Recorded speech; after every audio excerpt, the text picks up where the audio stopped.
मुलीचं आणि बापाचं नातं काही जगा वेगळंच आहे हो. पोरीची पसंती आली की बापाचं हृदय धडधडतं. चिमणी कायमचं घरटं सोडून जाणार म्हणून आतल्या आत रडतं.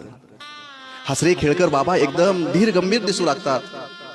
दररोज मुलीला पाणी आणायला सांगतात, परंतु आता मात्र स्वतःच उठून पाणी घेतात.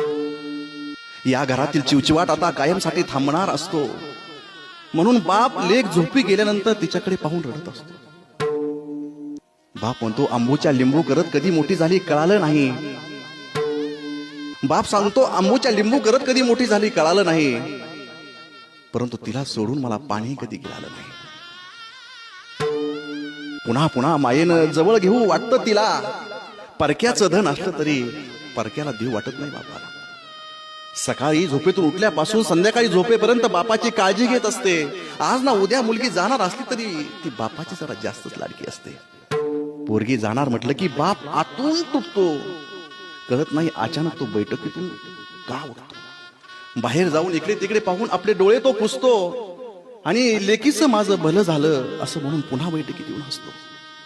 लहानपणापासूनचा तिचा सगळा जीवनपट बापाच्या डोळ्यात समजून जातो आणि पुन्हा पुन्हा बाप आपल्या डोळ्यातील आसू परत पाठवत असतो. जन्माला आली त्यावेळेस तिला परत पहिल्यांदा पाहिलेलं,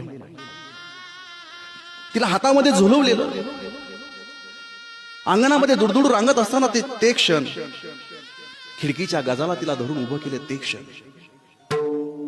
तिला चालत असताना ती पडू नये याच्याकरता बाबाने तिच्याकडे घेतलेली धाव ते क्षण, नुकतीच बोबड बोलू लागले ते क्षण, एक एक एक एक एक एक क्षण, शाळेला जाऊ लागली तो क्षण, शाळेतून परत येताना ते प्रत्येक क्षण बापाला आठवू लागतात.